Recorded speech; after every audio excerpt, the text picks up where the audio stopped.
अक्सर हम बात करते हैं अपने पहाड़ों के बारे में और अपनी पहाड़ को बचाने के लिए बहुत सारे लोग बातें करते हैं और उन बहुत सारे लोगों में से कुछ लोग ऐसे होते हैं जो कि एसी वाले कमरे में बैठकर चाय की चुस्कियां ले रहे होते हैं और फिर जो है कि ज्ञान दे रहे होते हैं।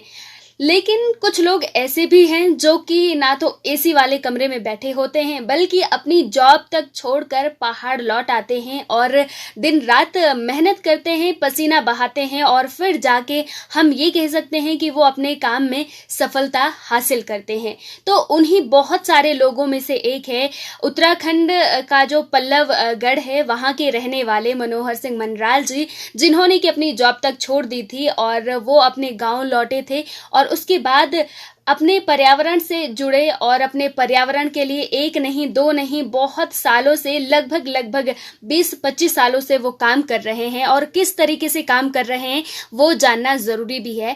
और मनोहर जी का कहना ये है कि हम जो है कि प्रकृति को तब तक नहीं समझ सकते, सहज सकते जब तक कि उस गांव के रहने वाले लोगों को प्रकृति से रोजगार ना मिल जाए। और ये बात 100% सही भी है। बस उस बात को जानने की जरूरत होती है, समझने की जरूरत होती है, वरना प्रकृति से हमें बहुत कुछ मिल सकता है। हमें कहीं जाने की जरूरत नहीं है, हमें कहीं पलायन करने की जरूरत नहीं है। बस चीजों को समझना जरूरी होता है और अगर हमने समझ लिया तो हमें बहुत कुछ हासिल हो सकता है, ऐसा मनोहर जी का कहना है।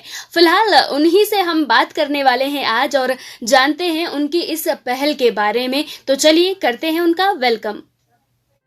हेलो हेलो सर, वेलकम है आपका रेडियो खुशी 90.4 FM पर। थैंक यू सर, जैसे अभी ये कोविड-19 के चलते बहुत सारी दिक्कतों का सामना करना पड़ रहा है, तो आपसे ये पूछूंगी कि आपके पल्लवगढ़ में क्या स्थिति है, क्या लोग नियमों का पालन कर रहे हैं, वहाँ पर सब ठीक ठाक है?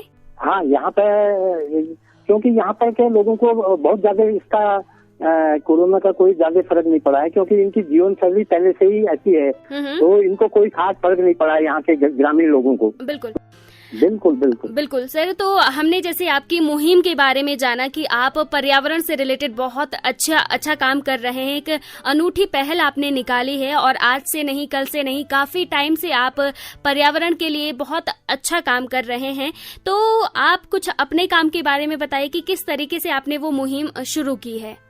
देखिए, कभी कभी ऐसा होता है कि ये बचपन से ही जरा सा मेरे को पता नहीं ये गॉड गिफ्ट था या मेरे इस पे फ्यूचर में लिखा हुआ था। मैं एक आर्मी फैमिली को बिलोंग करता हूँ, एक अच्छी फैमिली को बिलोंग करता था। तो मैंने मेरा एक टर्निंग पॉइंट तब आया। अच्छे तो बचपन से ही मैं जब स्कूल में पढ़ता था तो वहाँ का माली मेरा बेस्ट फ्रेंड होता था। यहाँ तक कि जब मैं क्लास 2-3 में थर्ड में पढ़ता था तो माली बेस्ट फ्रेंड होता था। मैं उससे तरह तरह के नाना प्रकार के क्वेश्चन पर्यावरण संबंधी पेड़ पौधों के संबंध में करता था और उसको हेल्प करता था। तो ये मेरा क्रम चलते रहा। मैं जहाँ भी रहा मैंने ऑब्जेक्ट तैयार करे, जहाँ भी रहा लोगों के बीच में पेड़ पौधे लगाए। ये मेरे को इसमें एक आत्मसंतुष्टि मिलने लगी। पर मुख्य रूप से टर्निंग पॉइंट इस क्षेत्र में तब आया, मैं जब एक बार शहर में, ये दिल्ली के ही शहर में जा रहा था, एक रेलवे प्लेटफॉर्म के पास एक अनाथ बच्चा पड़ा हुआ था। तो मैं दिमाग में ये आया, मैं बैठा और वो छोटा बच्चा था, तो मेरे दिमाग में एक बात आई कि ये बच्चे जिनके कोई नहीं होते हैं, इन बच्चों को ये भी पता नहीं मेरी मम्मी कौन है, पापा कौन है, तो ये जीवन में सर्वाइव कैसे करते होंगे। तो ये दिमाग में मेरे क्लिक करा। तो एक दिन मैं भी बुद्धा की तरह मैं भी घर से निकल पड़ा मैं। और ये नहीं कि मैंने अपने मम्मी पापा को उसके उनमें ठेस पहुंचाई। मैं बड़े तरीके से मैंने कहा कि मैं कहीं मेरे को कॉल आया है सर्विस का, मैं वहाँ जा रहा हूँ। तो वहाँ पे मैंने जब मैं गया बाहर तो मैंने सबसे पहले जितने भी पिताजी की जो भी मेरे पास कपड़े तक भी थे तो मैंने कपड़े वो दूसरे को प्रेजेंट कर दिए जिसके पास नहीं थे। तो मैंने यहाँ तक कि सड़क के किनारे तपती हुई धूप में पत्थर रोड़ी भी तोड़ के उससे मैंने अपना शुरुआत करी। तो फिर उसके बाद धीरे धीरे करके तो पिताजी भी हमारे बूढ़े हो गए थे। तो मैंने यहाँ पर एक ऐसा जमीन थी जो 40 बीघे के आसपास का क्षेत्र है, जिसमें कि बरसात में भी रेनी सीजन में ग्रास ग्रो नहीं करती थी। तो उसको अब गिरास, जब मैं ये सॉइल के बारे में ये कह रहा हूँ कि बरसात में भी गिरास ग्रो नहीं करती थी, जमती नहीं थी, तो उस सॉइल की हालत क्या होगी, वो फसल लेने के लायक नहीं थी। तो उसमें मैंने बहुत बड़ा नाना प्रकार के प्लांट अपने हाथ से खड्डे खोद के अपने हाथ से लगाए। तो और क्योंकि उसमें एकदम फसल तो हो नहीं सकती थी, क्योंकि वो पथरीली जमीन थी, ऊसर थी, बलुई थी। तो फिर धीरे से मैंने उस पर ये ऑर्चर्ड तैयार करा। तो ऑर्चर्ड तैयार करा तो इसमें कुछ फल फ्रूट के हैं, कुछ जंगली प्लांट हैं, कुछ मेडिसिनल प्लांट हैं। बिल्कुल। तो उस चक्कर में फिर धीरे धीरे मैंने अपने दिमाग में सोचा कि लोगों के इस भ्रम को तोड़ा जाए। जो काम आपने शुरू किया है, तो सवाल ये है कि आपने अकेले उस काम को शुरू किया था या फिर किसी की हेल्प भी ली थी? मैंने सबसे पहले तो जब मैं पूरे कॉन्फिडेंस के साथ अगर मैं दूसरे को मैसेज कन्वे करूंगा कि आपको ये करना चाहिए, तो सबसे पहले इंप्लीमेंट मुझे अपने आप में करना था। बिल्कुल। इसलिए मैंने सबसे पहले अपने आप में करा। अभी जो है, क्योंकि मैं एक उत्तराखंड स्टेट मूवमेंट से भी जुड़ा हुआ व्यक्ति हूँ, मैं उस मूवमेंट से निकला हूँ जी ना। तो मेरा अपना एक ड्रीम था कि पहाड़ी राज्य हो और पहाड़ में इस टाइप के लोग बाग अपनी जीवन शैली अपना जिस ढंग से भी वो जी रहे हैं उसमें उनका फर्क न पड़े और उससे उनकी आय के स्रोत बढ़े। तो मैंने इस पर्यावरण को एक एसेट के रूप में स्वीकार करते हुए इसको आय का सोर्स के हिसाब से इको टूरिज्म की बात रखी जी। और मैं 24 साल पहले से ही मेरा मैं इसमें काम करने लग गया। बिल्कुल। तो उन दिनों तो उस समय तो मेरे ख्याल से उत्तराखंड जैसी जगहों में या यूपी था उन दिनों, तो यूपी में मतलब होम स्टे शब्द ऐसा कोई प्रचलित नहीं था।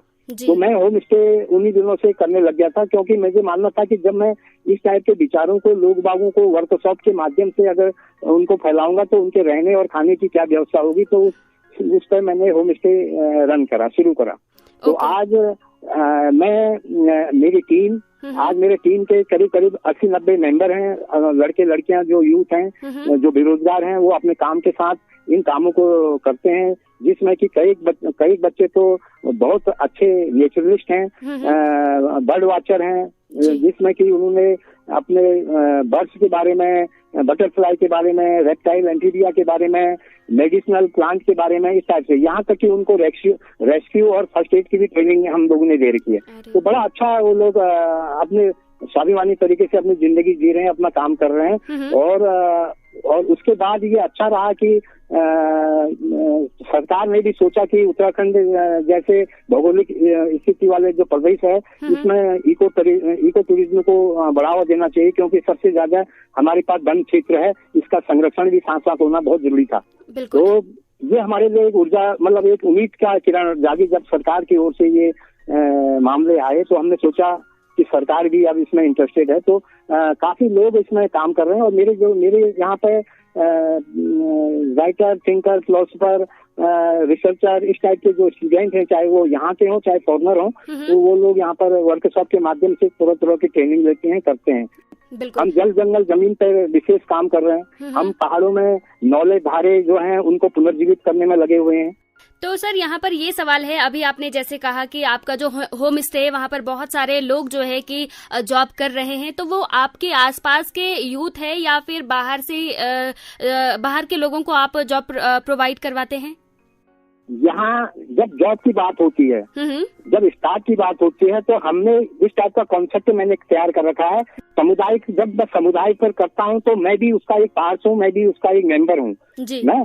तो यहाँ पर कोई भी ऑनर नहीं, सारे जितने मेंबर इसमें काम करते हैं अपने अपने तरीके से, जो जिसमें एक्सपर्ट है, जिसमें जिस टाइप की ट्रेनिंग ले रखी है, तो सब हम मिलजुल के यहाँ पर काम करते हैं। और जब हम पूरा महीने में हम अपना खर्चे काट के जितना भी हमारी आय होती है, हम बराबर डिस्ट्रीब्यूट करते हैं जी। यहाँ पर ये नहीं है कि मनोहर सिंह मंगाल का तो केवल एक ड्रीम था, एक सपना था, तो वो ड्रीम साकार हो रहा है यहाँ आज के नवयुवकों के द्वारा। ये मेरा अपना एक स्वार्थ था। पर ये है कि मैंने उन लड़कों से ये कह रखा है कि बच्चों से अपने कि कोई भी ये मत कहना कि ये मंगाल जी का है या उसका है। आप सीधा कहिए कि ये पौलगढ़ प्रकृति प्रेमी की संस्था है, जिसमें कि हम स्थानीय लोग इसके इर्द गिर्द जो पौलगढ़ कंजर्वेशन रिजर्व को बना है, 17 गाँव, इसके 24-25 गाँव के यूथ हम लोग इसमें काम करते हैं। हम अपने घर के रोजमर्रा के काम के साथ साथ पार्ट टाइम जॉब इसको भी करते हैं। तो सर यहाँ पर ही जो आप काम कर रहे हैं, तो कितने टाइम से आप इस काम पे लगे हुए हैं? जब मेरे को करीब 24 साल हो चुके हैं इस कार्य क्षेत्र में काम करते हुए। और इसको एक कम्युनिटी को एक सोसाइटी के रूप में डेवलप करने में मुझे करीब 6-7 साल लगे हैं।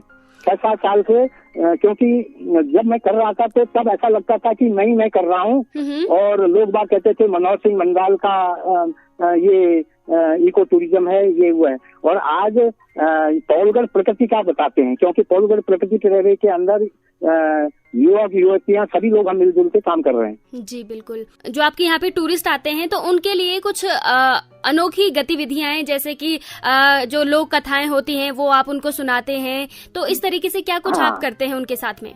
हाँ, मतलब जैसे जो हमारे यहाँ पर जो भी गेस्ट आता है, सबसे पहले तो हम उनको ब्रीफ करते हैं कि आप कहीं यहाँ पर इसको होटल, मोटल, रेस्टोरेंट, रिजॉर्ट समझ के हमारे पास कृपया ना आए। ये आप घर से आए हैं और ये आपका घर है। और ये एक घर के साथ साथ एक टेम्पल भी है, मंदिर भी है। ये पर्यावरण का एक मंदिर है, जिसमें कि पर्यावरण के संरक्षण के साथ साथ आपकी हॉस्पिटलिटी करी जाती है और आपको यहाँ का अनुभव में शेयर किया जाता है। तो ये उनके दिलों से, दिमागों से भ्रम हटाया जाता है। तो यहाँ आके वो एक जैसे आश्रम में काम करते हैं, इस टाइप से करते हैं। यहाँ तक कि वो बर्तन धोने से लेकर जो रसोई घर है उसमें हाथ बटाना, सफाई करना और बगीचे में कहीं पर क्यारी बनाना, ये सब कार्य ये लोग मिलजुल के करते हैं। तो वो अपने को परिवार का अंग मानते हैं। अगर हम दिमाग में ये कहते हैं कि आप हमारे होम स्टे या हमारे रेस्टोरेंट, रिजॉर्ट में है, तो फिर वो जरा सा वो बदल जाता है। माइंड सेटअप जो हो जाता है वो दूसरे टाइप का हो जाता है। जी। तो इसलिए वो लोग बिल्कुल घर की तरह और परिवार की तरह रहते हैं। और यहाँ तक कि उनको जब यहाँ पर से जब विदा लेते हैं तो उनको एक ऐसा फीलिंग आती है, और हमें भी फीलिंग होती है कि जैसे हम अपने बच्चों को कहीं दूर भेजते हैं, हमसे विदा हो रहे हैं, उस टाइप से फीलिंग होती है। तो वो दूसरी बार वो अपने साथियों के साथ, दूसरी बार अपने पेरेंट्स के साथ फिर दोबारा आते हैं। बिल्कुल, ये कह सकते हैं कि कहीं ना कहीं लगाव उनको उस जगह से हो जाता है। यहाँ पर का लगाव होता है। बिल्कुल। और क्योंकि और दूसरा हमने इस टाइप से बहुत ज्यादा मतलब जो जैसा है वैसा ही रख रखा है। और यहाँ तक कि जो भी वो खेलते कूदते हैं, जो गली गूचे में आपके खेल करे जाते हैं, गुल्ली डंडा, पिड्डू, कंचा, इस टाइप के जो खेल हैं, इसी को हम करते हैं। क्योंकि बाकी खेल तो होते रहते हैं, पूरे ऑल ओवर इंडिया में हो ही रहे हैं, पर जो लुप्त की कगार में है उनको हम फिर पुनर्जीवित कर रहे हैं उन खेलों को। क्योंकि उसमें उसके इक्विपमेंट्स के लिए बहुत ज्यादा खर्चे की भी जरूरत नहीं पड़ती। वो अपने हाथ से बन जाते हैं। गुल्ली डंडा अपने बगीचे की लकड़ी से बन जाता है। और पिड्डू पत्थर और एक कपड़े की हम अपने हाथ से छीन के बॉल बना के पिड्डू, मतलब इस टाइप के एक्टिविटीज हम लोग करते हैं यहाँ पर। बिल्कुल, बहुत ही बेहतर काम आप कर रहे हैं सर। और खाना जो है डायरेक्टली इनडायरेक्टली हम, क्योंकि जब हम समुदाय पर आधारित पर्यटन की बात करते हैं तो डायरेक्टली इनडायरेक्टली जो हमारे परिवेश में जो चारों ओर जो स्थानीय लोग और भी हैं, उनको भी उसका लाभ मिलना जरूरी था। तो इसलिए हम उन्हीं लोगों से साग सब्जी, दूध, ये सारी चीजें आदान प्रदान करते हैं। ओके, तो अच्छी बात है कि जो आसपास से जो अनाज होता है वही अनाज कहीं ना कहीं उन गेस्टों को परोसा जाता है। हाँ जी बिल्कुल। तो बहुत ही अच्छा। हमारा गांव है, ये एक ऑर्गेनिक विलेज भी है जी। तो इसलिए हम लोग ज्यादातर ऑर्गेनिक फूड प्रोवाइड करते हैं। तो और खास तौर पर गेस्ट के लिए भी वो उसके स्वास्थ्य के लिए भी अच्छा होता है। और वो बड़ा उत्सुक होता है कि यार मतलब बड़े शहर से मैं आ रहा हूँ तो कम से कम गाँव में मुझे एक शुद्ध खाना तो मिल रहा है करके। तो लोगों को हम ऑर्गेनिक फूड, और यहाँ तक कि उसी के द्वारा सब्जियां तोड़ाते हैं, उसी के द्वारा उस खेत में ले आते हैं जहाँ से उसको शाम के लिए उसमें खाना तैयार हो रहा है। तो इस हिसाब से काम करते हैं। बिल्कुल सर, तो बहुत सारी बातें आपसे हमने जानी है। थैंक यू सो मच हमारे साथ जुड़ने के लिए। और जाते जाते क्या कहना चाहेंगे आप हमारे श्रोताओं को? मैं श्रोताओं से ये कहना चाहता हूँ कि जिंदगी में जब आगे बढ़ना है तो मतलब जिसको आप एक अपनी भाषा में कह देते हो ना, बहुत मुसीबत को भी एंजॉय करो, खूब एंजॉय करो। क्योंकि जो लाइफ है इसका कोई पता नहीं है।